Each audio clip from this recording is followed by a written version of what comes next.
അവർ കിദ്രോൺ കുറുകെ കടന്ന് തോഫത്ത് മലയുടെ തെക്ക് വശത്തുകൂടെ നടന്ന് ഒരു ചെറിയ താഴ്വരയിൽ പ്രവേശിക്കുന്നു. ശവകുടീരങ്ങളും അഴുക്കും നിറഞ്ഞ സ്ഥലം. തണലിന് ഒരൊറ്റ വൃക്ഷം പോലുമില്ല. സൂര്യൻ്റെ ശക്തിയേറിയ രശ്മികളേറ്റ് കല്ലെല്ലാം വല്ലാതെ ചൂടായിരിക്കുകയാണ്. ചപ്പെല്ലാം കത്തിക്കുന്നതിൻ്റെ ദുർഗന്ധവും കൂടെ ചേർന്നപ്പോൾ നരകം പോലുള്ള ഈ സ്ഥലത്തെ ചൂട് ഒന്നുകൂടി വർദ്ധിച്ചിട്ടുണ്ട്. ശവദാഹം നടത്തുന്ന കെട്ടിടം പോലെ പണിതിരിക്കുന്ന ശവകുടീരങ്ങൾക്കകത്ത് അറ്റുപോകുന്ന ശരീരങ്ങൾ കിടപ്പുണ്ട്. ശൈത്യകാലത്ത് സീലോം വളരെ ബുദ്ധിമുട്ടുളവാക്കുന്ന സ്ഥലമായിരിക്കാം.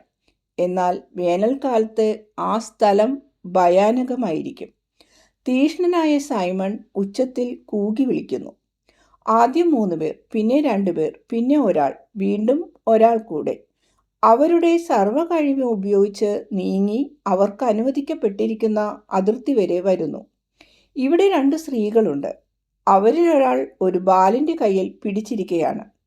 അവൻ്റെ മുഖം കുറെ അഴുകിപ്പോയി, കാഴ്ചക്ക് ഭയാനകം. അവന് കാഴ്ച നഷ്ടപ്പെട്ടിരിക്കുകയാണ്. രോഗിയാണെങ്കിലും മാന്യത തോന്നിക്കുന്ന ഒരാൾ അവരുടെ കൂടെയുണ്ട്. എല്ലാവർക്കും വേണ്ടി അയാൾ സംസാരിക്കുന്നു. കർത്താവിൻ്റെ മിശിഹ അനുഗ്രഹീതനാകട്ടെ.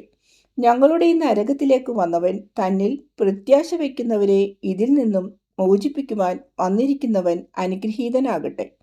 ഓ കർത്താവേ, ഞങ്ങളെ രക്ഷിക്കണമേ. എന്തെന്നാൽ ഞങ്ങൾ നശിക്കുന്നു. രക്ഷക, ഞങ്ങളെ രക്ഷിക്കണമേ. ദാവീദിൻ്റെ ഭവനത്തിലെ രാജാവേ, ഇസ്രയേലിൻ്റെ രാജാവേ, നിന്റെ പ്രജകളുടെ മേൽ കരുണയായിരിക്കണമേ.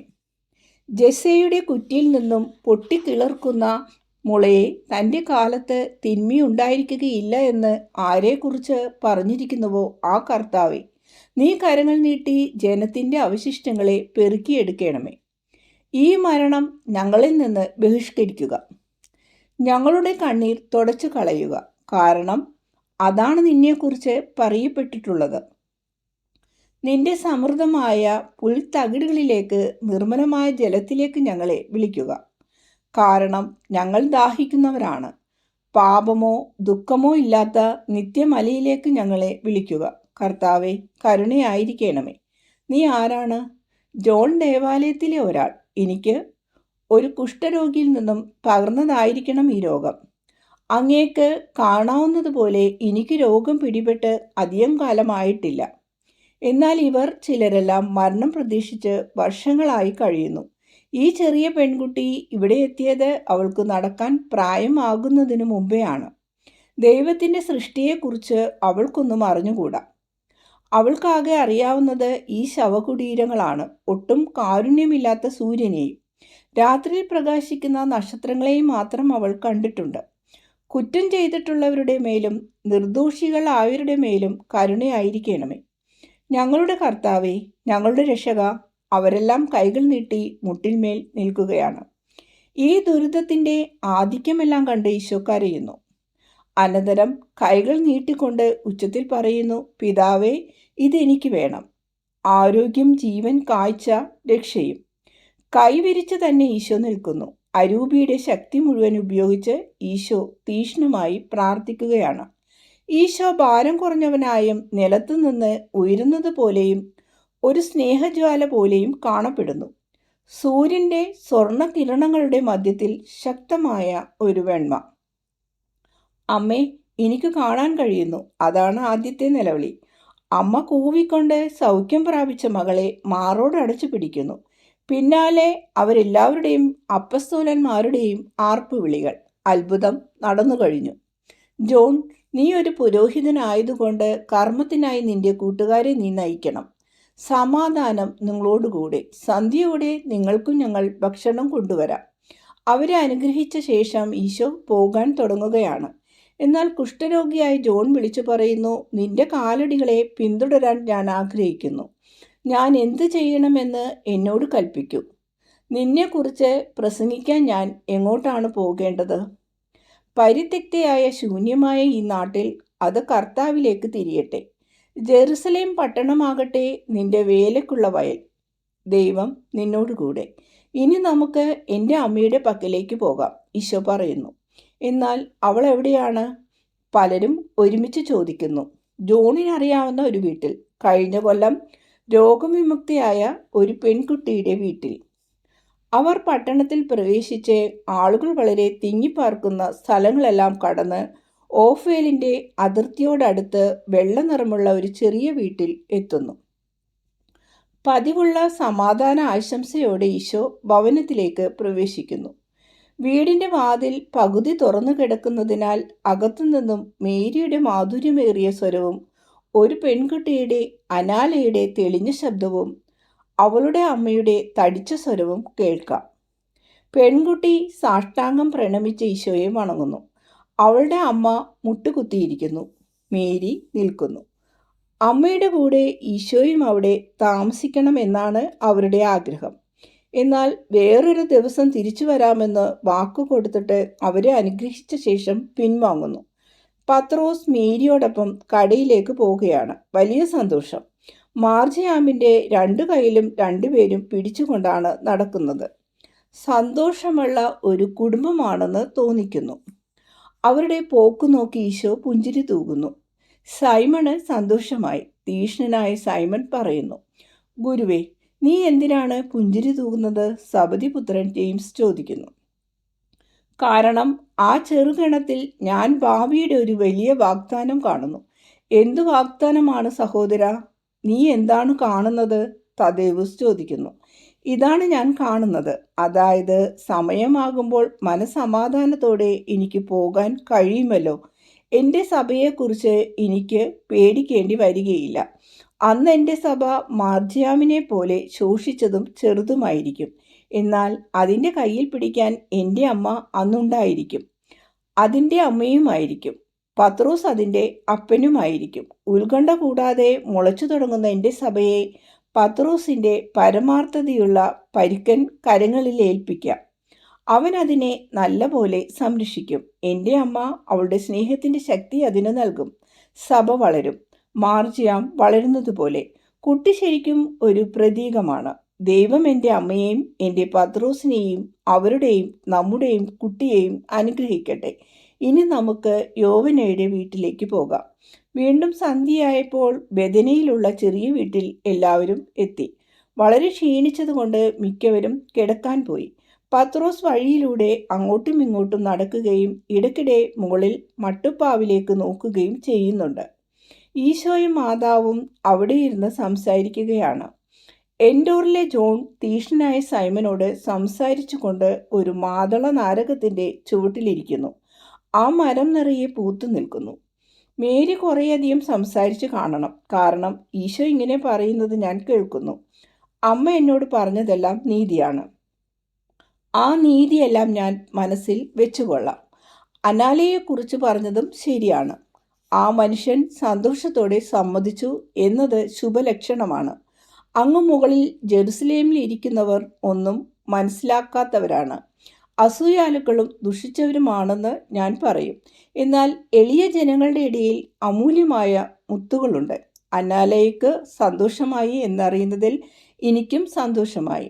അവൾ ഭൂമിയുടേതിനേക്കാൾ എനിക്ക് കൂടുതലായി സ്വർഗത്തിൻ്റെതാണ്. ഒരു പക്ഷേ ആ മനുഷ്യന് അരൂപിയുടെ കാര്യങ്ങൾ ഇപ്പോൾ മനസ്സിലായിട്ടുണ്ടാകും. വളരെ വണക്കത്തോടെ അയാൾ അവളെ ബഹുമാനിക്കുന്നു. മാനുഷികമായ വികാരങ്ങളൊന്നും അവളെ പരിശുദ്ധമായ വൃദ്ധത്തെ അല്പം പോലും അലട്ടാതിരിക്കാൻ അയാൾ ദൂരസ്ഥലത്തേക്ക് പോകാൻ തീരുമാനിച്ചതും ഇത് തെളിയിക്കുന്നുണ്ടല്ലോ. ശരിയാണ് മകനെ. കന്യകളുടെ സൗരഭ്യം പുരുഷന്മാർ മനസ്സിലാക്കുന്നു. ഞാൻ ജോസഫിനെ ഓർക്കുകയാണ്. ഏതു വാക്കുകളാണ് ഉപയോഗിക്കേണ്ടതെന്ന് എനിക്ക് അറിഞ്ഞുകൂടായിരുന്നു. എൻ്റെ രഹസ്യം അദ്ദേഹത്തിന് അറിഞ്ഞുകൂടായിരുന്നല്ലോ. എങ്കിലും അത് വെളിപ്പെടുത്താൻ ഒരു വിശുദ്ധൻ്റെ ഉൾക്കാഴ്ചയോടെ എന്നെ സഹായിച്ചു. എൻ്റെ ആത്മാവിൻ്റെ പരിമളം അദ്ദേഹം മനസ്സിലാക്കി. അതുപോലെ തന്നെ ജോണും. അവൻ എത്ര സമാധാനമുള്ളവനാണെന്ന് കണ്ടോ? എല്ലാവർക്കും ജോണിനെ വേണം. കറിയൊത്തുകാരൻ യൂദാസിന് പോലും. ഇല്ല മകനെ, യൂദാസിന് മാറ്റമൊന്നും വന്നിട്ടില്ല. എനിക്കറിയാം, നിനക്കും അറിയാം. നമ്മൾ അതേക്കുറിച്ച് പറയാത്തത് വഴക്കുണ്ടാകാതിരിക്കാനാണ്. നമ്മൾ സംസാരിക്കുന്നില്ലെങ്കിലും മറ്റുള്ളവർ മനസ്സിലാക്കുന്നുണ്ട്.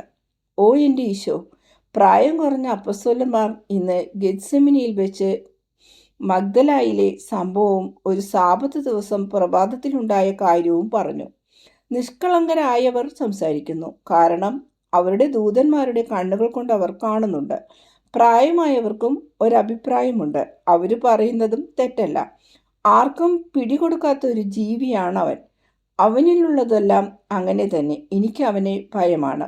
മഗ്ദലായിൽ വെച്ച് ബെഞ്ചമിൻ പറഞ്ഞതും ഗെത്സെമനിൽ വെച്ച് മാർജിയാം പറഞ്ഞതുമായ അതേ വാക്കുകൾ തന്നെയാണ് എൻ്റെ അധരങ്ങളിലും വരുന്നത്.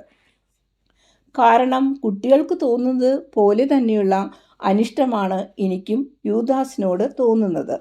എല്ലാവർക്കും ജോണിനെ പോലെയാകാൻ കഴിയുകയില്ലല്ലോ. അങ്ങനെ ആകണമെന്ന് ഞാൻ ഭാവിക്കുന്നുമില്ല. അങ്ങനെയായാൽ ഭൂമി പറുദീസയായി തീരും. എന്നാൽ നോക്കൂ, മറ്റേ ജോണിനെ കുറിച്ച് നീ എന്നോട് പറഞ്ഞല്ലോ, കൊലപാതകം നടത്തിയ മനുഷ്യനാണെന്ന്. എന്നാൽ അയാളോട് എനിക്ക് സഹതാപമാണ് തോന്നുന്നത്. യൂദാസ് എന്നിൽ ഭയമാണ് ഉളവാക്കുന്നത്. അവനെ സ്നേഹിക്കൂ അമ്മ, അവനെ സ്നേഹിക്കൂ. എൻ്റെ പേർക്ക് അവനെ സ്നേഹിക്കൂ. ശരിയാണ് മകനെ, ഞാൻ സ്നേഹിക്കാം. എന്നാൽ എൻ്റെ സ്നേഹം കൊണ്ട് ഉപകാരമുണ്ടാകില്ല. അതും അവനെ കുറ്റക്കാരനാക്കുകയും എനിക്ക് കൂടുതൽ വേദന വരുത്തുകയുമേ ചെയ്യുകയുള്ളൂ. ഓ, എന്തിനാണ് അവൻ നിന്റെ അടുത്ത് വന്നിരിക്കുന്നത്? അവൻ എല്ലാവർക്കും ബുദ്ധിമുട്ടുണ്ടാക്കുന്നു. എല്ലാ ബഹുമാനവും അർഹിക്കുന്ന പത്രോസിനെയും അവൻ വിഷമിപ്പിക്കുന്നു. കാരണം പത്രോസ് വളരെ നല്ലവനാണ്. അവനു വേണ്ടി ഞാൻ എന്തു വേണമെങ്കിലും ചെയ്യും, കാരണം അവൻ അതിന് അർഹതയുണ്ട്.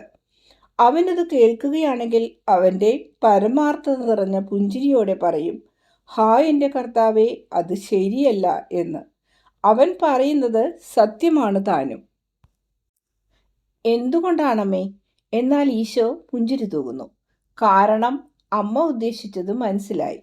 കാരണം എല്ലാം ചെയ്യുമെന്ന് പറയുന്ന നീ അവന് ഒരു പുത്രനെ നൽകുന്നില്ല. അവൻ അവൻ്റെ എല്ലാ കാര്യങ്ങളും എന്നോട് പറഞ്ഞു, അവൻ്റെ പ്രതീക്ഷകളും ആഗ്രഹങ്ങളും. നീ അവ നിരസിക്കുന്നതുമല്ല. നിരസിക്കുന്നതിൻ്റെ കാരണങ്ങൾ അവൻ പറഞ്ഞില്ലേ? ഊവു പറഞ്ഞു. ഇങ്ങനെയും കൂട്ടിച്ചേർത്തു, അതെല്ലാം ശരിയാണ്. എന്നാൽ ഞാനൊരു മനുഷ്യൻ, ഒരു സാധു മനുഷ്യൻ.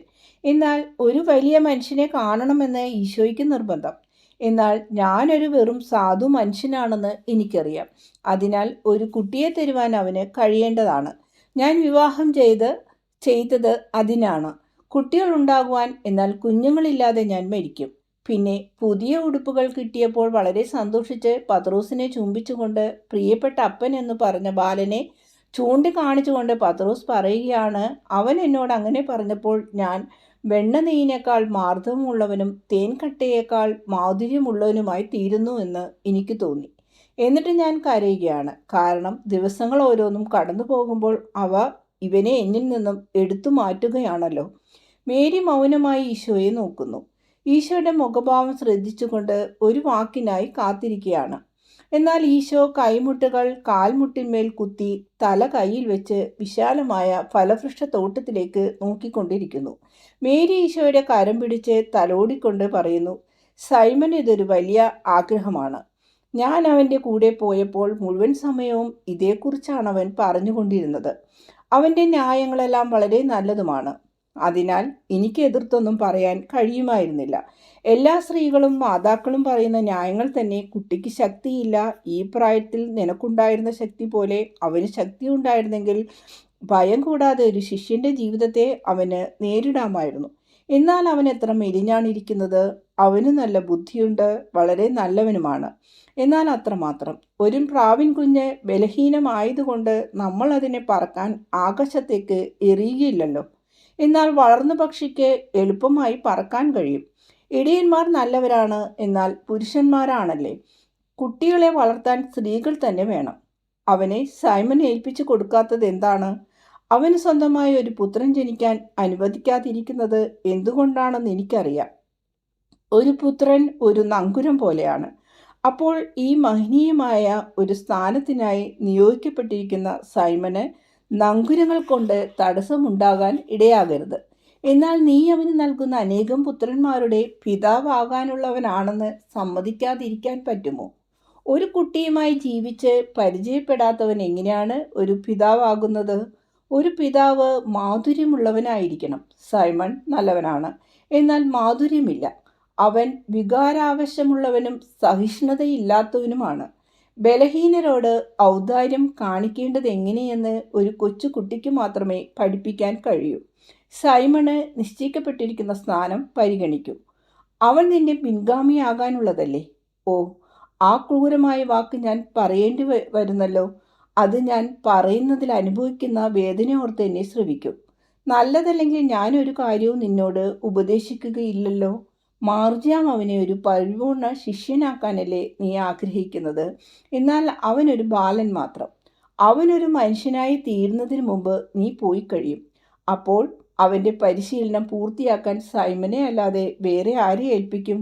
പിന്നെ അവസാനമായി പറയുകയാണെങ്കിൽ, പാവം സൈമൺ നീ നിമിത്തം അവൻ്റെ അമ്മായിയമ്മയിൽ നിന്നും എത്രയധികം അവന് സഹിക്കേണ്ടി വന്നു.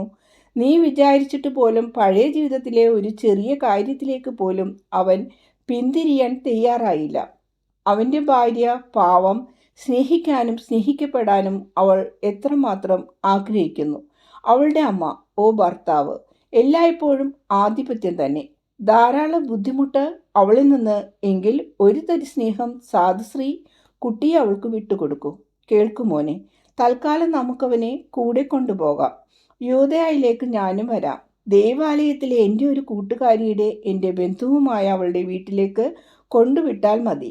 ദാവീദിൻ്റെ ഗോത്രത്തിൽപ്പെട്ട അവൾ ബെത്സൂറിലാണ് താമസിക്കുന്നത്. അവൾ ഇപ്പോൾ ജീവിച്ചിരിക്കുന്നെങ്കിൽ അവളെ ഒന്ന് കാണുന്നത് എനിക്ക് സന്തോഷമാണ്.